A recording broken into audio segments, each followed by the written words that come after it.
Salut mon ami, j'espère que tu vas bien. Je me permets de te laisser ce message pour te dire quelques mots d'encouragement, en espérant que ça puisse te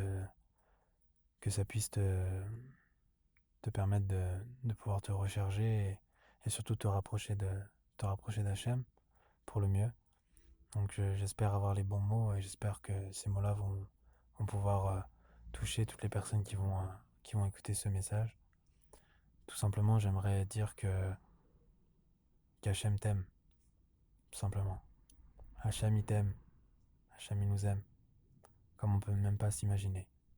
Quel que soit notre niveau, quelles que soient nos bêtises, quelles que soient nos fautes qu'on a pu faire, on doit jamais se dire qu'on mérite pas l'amour d'Hachem.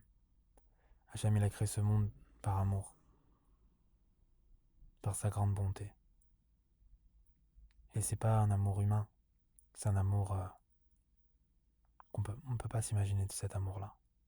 Et, et des fois, on pourrait croire que par rapport à la situation actuelle, par rapport à tout ce qui peut se passer, on pourrait croire que Razvé Shalom, Hachem ne nous considère plus, ne nous regarde plus, on peut même croire qu'il est caché. Et malheureusement, on est dans un monde où il y a beaucoup de voiles qui se sont créés, et du coup on a beaucoup de mal à parler avec Hachem ou à, se, ou à même savoir que qu'Hachem est là et qu'il nous protège. On peut se douter qu'il a créé un monde, que c'est une force supérieure qui a créé un monde, mais de là à dire qu'il m'aime et qu'il prend soin de moi, qu'il prend soin de toutes les personnes, on pourrait, on pourrait imaginer le contraire, Razvé Shalom, alors que Rabbi Nachman, il insiste beaucoup dessus, et puis même dans la paracha de la semaine, c'est explicite. À partir du moment où il a créé son monde, il a créé pour l'homme. Et, et tout ce qui se passe dans ce monde, tous les, tous les animaux, tous les insectes, tous les végétaux, ils sont créés pour l'homme. Quand on regarde bien, tout a été fait pour l'homme. Par rapport à l'oxygène, par rapport à... On peut se renseigner là-dessus. Il y a beaucoup de sciences qui en parlent, mais aussi la Torah, bien sûr, c'est la première à en parler.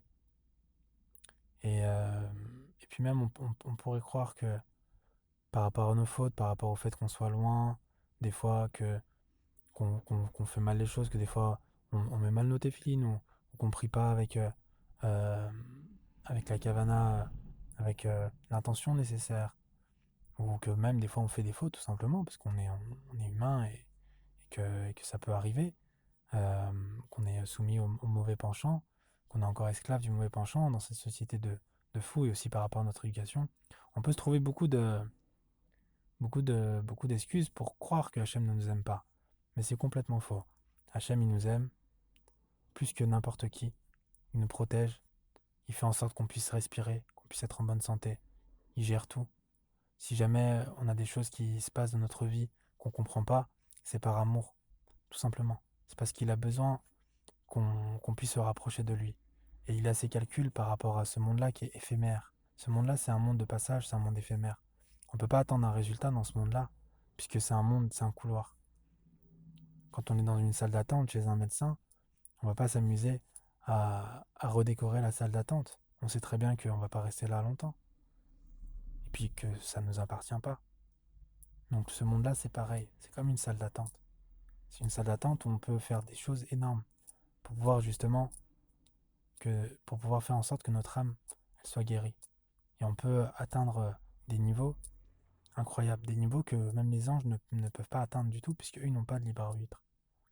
Donc Hachem nous aime, et on le voit aussi dans la paracha, par rapport à toutes les plaies qu'il a fait, par rapport au fait qu'il nous a sauvés, qu'il nous a sortis d'Égypte par le biais de Moshe Rabbeinu, qu'il nous a sortis d'Égypte, même si il n'y a que 20% qui sont sortis, on a quand même eu cette délivrance-là.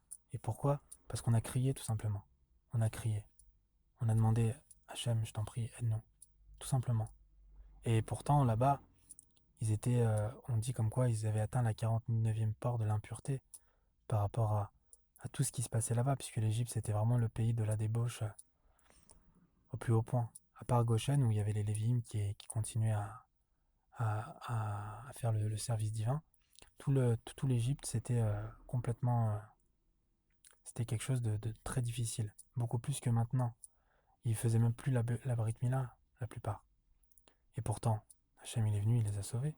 Il a pas dit non, non, non, tu manges pas trop cachère, alors toi je te sauve pas, tu vois. C'est pas comme ça que ça fonctionne.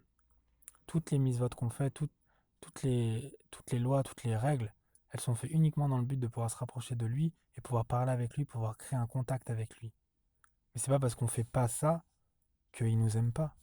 C'est comme un enfant, quand on est père d'un enfant, si jamais l'enfant, en bout de à 14, 15 ans, il se met à fumer, bah ça va nous faire quelque chose, ça va nous embêter forcément, parce qu'on fait attention à sa santé, parce que on sait très bien que c'est pas bien pour lui, mais on va continuer à l'aimer.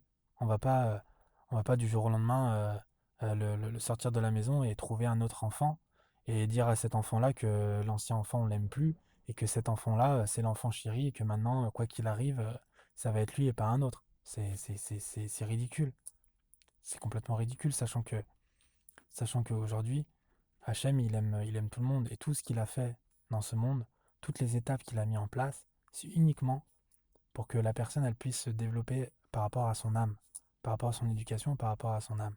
Et tout ce qui peut se passer dans notre vie, si on regarde bien toutes les épreuves qu'on a pu avoir, c'est uniquement pour qu'on puisse se rapprocher de lui et pour qu'on puisse parler avec lui. Puisque la plupart des personnes, généralement, elles sont rapprochées de lui après une épreuve, généralement. Et, et même s'il y a des biens matériels qui sont touchés, c'est pour qu'on puisse encore se rapprocher de lui. Parce que on est dans un monde aujourd'hui, on n'a pas besoin d'avoir 10 voitures, 15 maisons et 50 000 euros à la banque, quoi.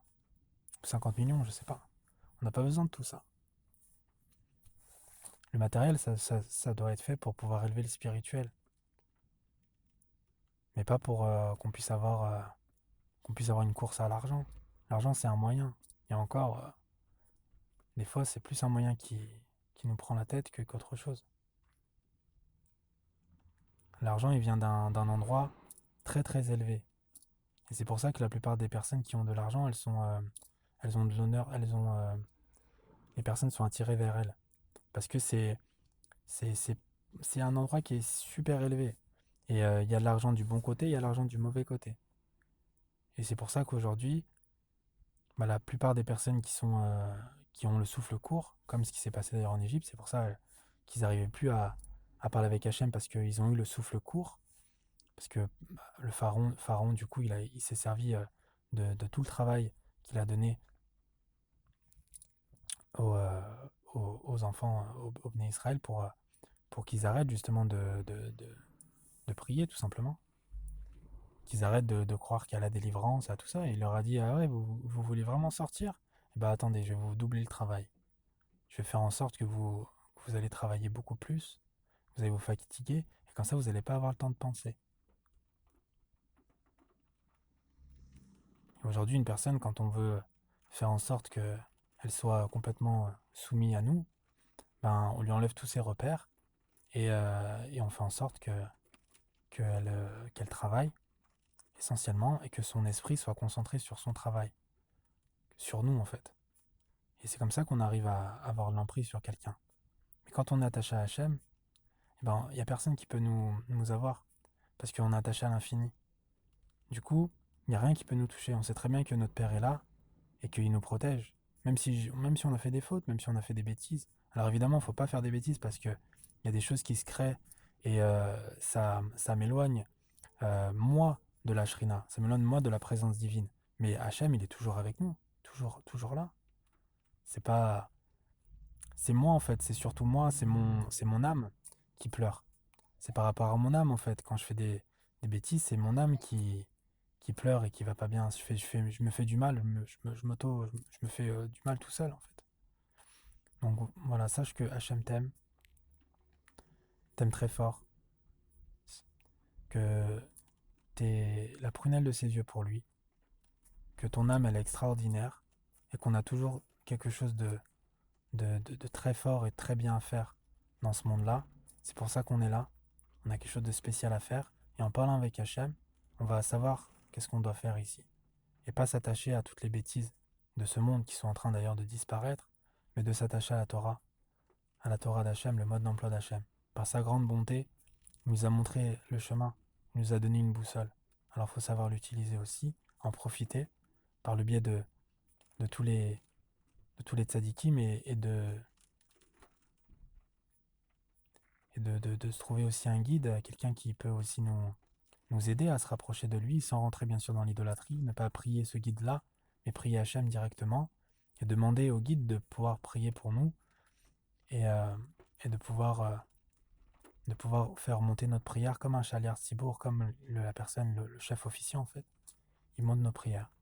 Et moi, ce guide-là, c'est Rabbi Nachman, et ces conseils-là, ces conseils, ils m'ont sauvé la vie, ils m'ont permis de pouvoir faire ce message aujourd'hui. Donc, si toi aussi tu veux découvrir ce maître incroyable, sur Internet, tu as tout ce qu'il faut pour pouvoir te lier à lui, t'attacher à lui. Parce que quand on s'attache à lui, tout ce qu'on fait, ça devient divin en fait. Donc voilà, merci pour tout. Merci pour ton écoute. Et si tu as besoin de quoi que ce soit, je suis disponible évidemment. À très bientôt.